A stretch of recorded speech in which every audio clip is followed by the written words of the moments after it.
Masayahin ng Pinoy. Walang kalungkutang hindi malalabanan ng konting kantahan, sayawan, inuman. Mostly, the engine kami, nasa baba kami. Minsan, hindi mo alam paano kaya ito ayusin. Pero pag magtulungan naman lahat, siguro masaya naman. Ang pagiging masayahin ni John Lloyd o Jack Restauro, isang engineer sa barko, ang sasalba sa kanya ng abandonahin sa isla sa Fiji.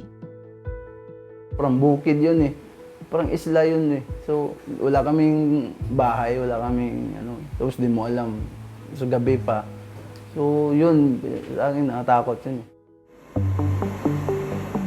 Maglilimang taon pa lang na seaman noon si Jack nang makakuha ng kontrata para sumampa sa isang roro sa Fiji. Okay ang sweldo, $2,000 kada buwan o sa palitan ngayon, 115,000 pesos. Pero unang buwan pa lang, delayed na ang sahod. At nung binigay na, kalahati lang. Kinontak nila ang agency sa Pilipinas pero wala raw ibinibigay ang may-ari ng barko. Pero ang sabi naman ng may-ari ng barko, kada buwan daw may ibinibigay naman sila. Ayon sa Maritime Labor Convention, kapag naranasan mo ang kahit isa sa tatlong ito, isa ka ng abandoned seafarer. Kapag 2 buwan ka nang hindi sinasahuran, kapag hindi na inaasikaso ng may-ari ang maintenance ng barko, at kung ayaw sagutin ng may-ari ang ticket mo pa uwi. Hindi sira ang barko kaya inaabandona. Ang kumpanya ang nabankrupt.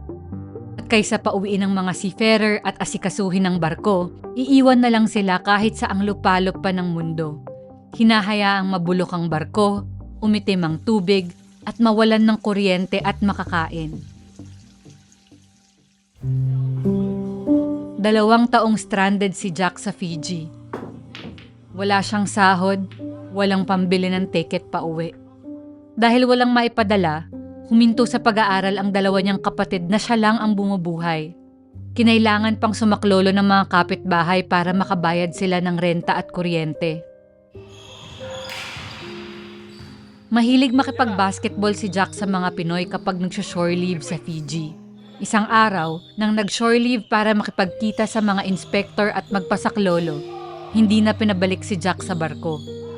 Kinupkup siya ng mga kabasketball niya at ibang Pinoy. Natuto siyang rumakit sa isla.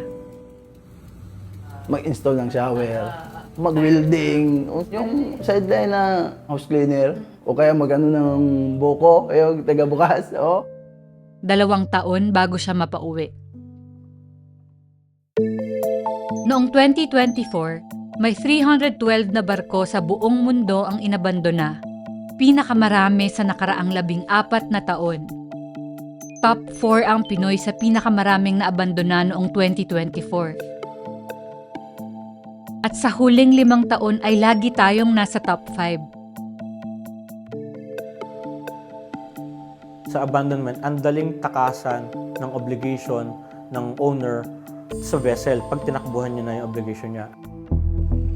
Madaling takasan ng barko dahil iba-iba ang batas na sumasakop sa problema. Batas ng bansa ng may-ari, batas ng bansa ng crew, at batas ng bansa kung saan inabandona. Lalong lumalala ang problema dahil sa tinatawag na flag of convenience. Ito ay yung kung nirerehistro ng may-ari ng barko ang sarili niyang barko, hindi sa mismong bansa niya, kundi sa ibang bansa kung saan mas maluwag ang pagpapatupad ng batas. Pag ganito ang naabandona, halos di mo alam paano hahabulin ng may-ari. Sometimes, yung authorities nung kung saan ka nagparehistro, wala rin ganun dedication to find solution pag mag-arise na sa ganung emergency yung vessels at mga seafarers on board. Noong 2024, halos lahat ng inabandonang barko ay flags of convenience.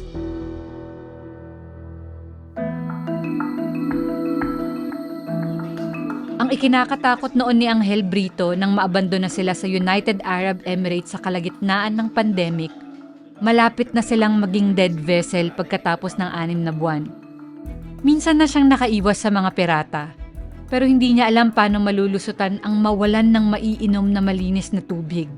Kahit pa ba may pambayad siya ng tiket pa uwi, hindi rin agad-agad pumayag ang port authority sa UAE na umalis ang mga crew. Kasi kung hahayaan sila, Parang may lulutang-lutang na lang na basura sa dagat. Ayaw kasi nila kami payagan kasi ang gusto nilang mangyari, bago kami umuwi, mayroong kapalit. Paano naman kami papalitan? Wala na nga pambayad ng airfare. Airfare pa lang nga namin uuwi, wala na. Hingi pa ng kapalit. So, ibig sabihin, wala na silang maibigay pa. Tumulong ang insurance company na Angel para mapauwi siya. Pero pag uwi ng Pilipinas, nagkandara pa siyang humanap agad ng bagong kontrata para bumawi sa 6 na buwang walang sweldo. Nang magpa-medical check bago sumampa, may nakitang mass sa kanyang kidney na dapat agad-agad tanggalin. Sir, yung sahod namin hindi pa na ibibigay. Walang-wala na talaga kami, sir. So, kailangan ko lang talaga ng kahit financial support.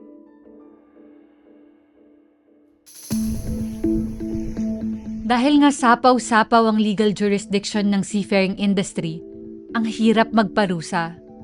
Sinong paparusahan at sinong magpaparusa?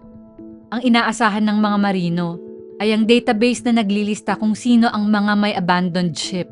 Para bang wall of shame para umayos ang mga kumpanya. Para sa akin, effective siya to make this the governments, the flag states, the port states take actions and to add pressure to the owner for their obligation to the vessel and to the crew. Pero kung kaya mong iwanan ng barko at mga tao, kaya mo rin sigurong lusutan ng masamang reputasyon. Gaano nga ba naman kahirap para sa malalaking kumpanya ang magbago na lang ng pangalan?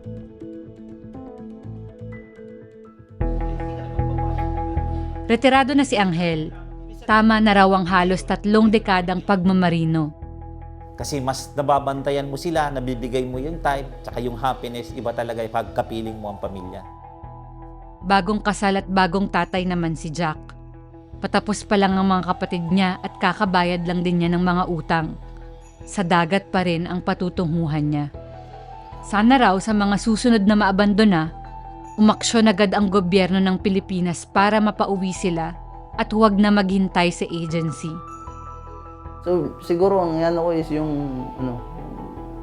parang implement na, na pag may ganitong case, mandatory dapat within a month.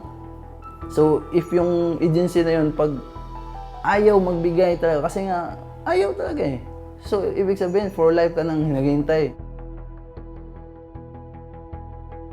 Maraming Pilipino ang nangangarap maging seaman.